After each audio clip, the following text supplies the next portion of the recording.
Okay, this is how we are getting the new business week started. Welcome everyone to Business Morning. This is we're live to you from Lagos, the home of Channels Television.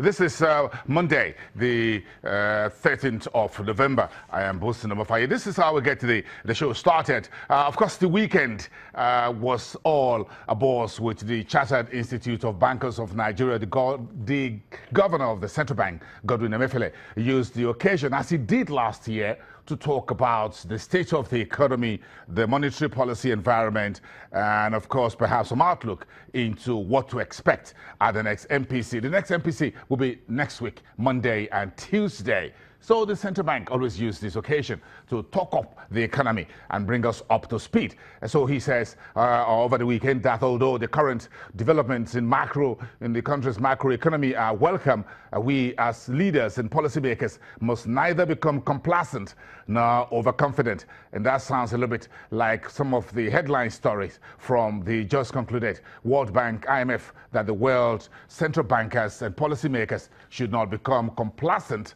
because there are risks still ahead despite the growth in the state of the global economy. The central bank governor says although Nigeria's import bill may have fallen, but the manufacturing and agri sectors, quote, still have a long way to go to attain self-sufficiency. He therefore advised everyone not to be quick to discard the restrictive measures, of course, which include the FX ban on 41 items, which aided recovery in the second quarter of this year, simply because the metrics have now improved. And you know what the metrics are, don't we? The FX reserves, the exchange rate, and the GDP. And of course, we're seeing the sales managers and the PMI also improving. So Godwin Emefiele says we should not be quick to discard all the tightening that brought us some relief out of recession. He says at the Central Bank of Nigeria, we will continue to fine-tune our policies and strategies based on our understanding of evolving developments and supported by in-house technical analysis and simulations. So what's the Emefiele's outlook on the rest of 2017 and 2018 to me? We're almost done with the year, aren't we? It says inflation may return to very low double-digit or high single-digit levels during 2018. He did not mention any particular inflation level. It was 9% 2-3 years ago. The inflation through the central bank forecast into the water. Now we're around 14%, but now the central bank chief says the countries may return to very low double digit. That tells you that we are around 10, 11, 12%, or high single digit. That will give you between 7, 8 or 9%. That looks a bit of a very safe way to put it. And Godwin Emefiele went on to say that if we remain resolute with our efforts, policies and actions, we can attain an FX reserve position of about 40 billion by the end of 2018. We've added about $10 billion over the last 1 year. And as we see improvements, the sentiment improving in the macroeconomy, supported by proactive monetary, trade, industrial, and fiscal policies, the central bank chief says he expects a continued uptick in our GDP growth with positive spillover to improve the country's unemployment rate. Some forecasts are looking at GDP of about 1% for third quarter, and perhaps a very nice ending to the 2017 GDP numbers. Then if you have entrenched and sustained transparency in the FX market, then the central bank chief is looking at a stable exchange rate against major currencies. In terms of monetary policy, and that's what we're looking at for next week, what are we expecting?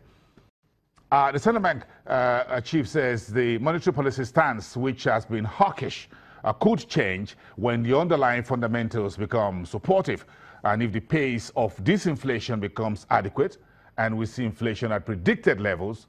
Godwin Emefiele says he's very optimistic that the Monetary Policy Committee may begin to see a strong justification for an easing of monetary policy, which may further accelerate the country's economic progress. And finally, he has a few words there. He said he expects a redoubling of strong policy coordination, collaboration, and cooperation. That's the CCC which flourished during the very difficult times of last year, should be continued. He says he expects the fiscal and monetary policy relationship to be stronger than before. Time for all hands to be on deck. Let's take that away and come back to the markets. This was how the stock market finished off last week, about 0.5%. We held on to the 37,000 despite a bit of a weakening in the middle of the week. So we were just all green there across the numbers. I took a look at the market cap. We're now close to 12.8 trillion. And that's quite something there. A very small blip, but just take note of that. Roll that over and you can see the total transactions for the week we finished. Nearly 20,000 transactions. How did we end up with 0.5%? The banking sector added 0.5%. Oil and gas came back strongly thanks to 40 oil and mobile. Yes, that was quite aggressive. Those two energy big boys during the week. Industrial goods was 0.38%. Dangote Cement made a strong back as well by Friday, Thursday, Friday, while consumer goods and insurance were the laggards in the second full week of November. The NSE over-the-counter market was also in the green. The unlisted securities index crossed the 612 to 613 by almost 3/4 of a percent, and you can see the rest of the numbers there. A very small trading figure for Friday. That's the Friday figures you're looking at there for the NSE over-the-counter. 209,000 unlisted shares in just 6 transactions.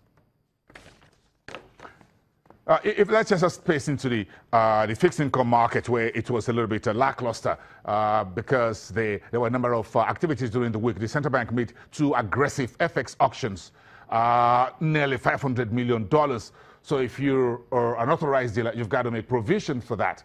So the FMDQ OTC Securities Exchange Naira bond was a little bit soft on Friday.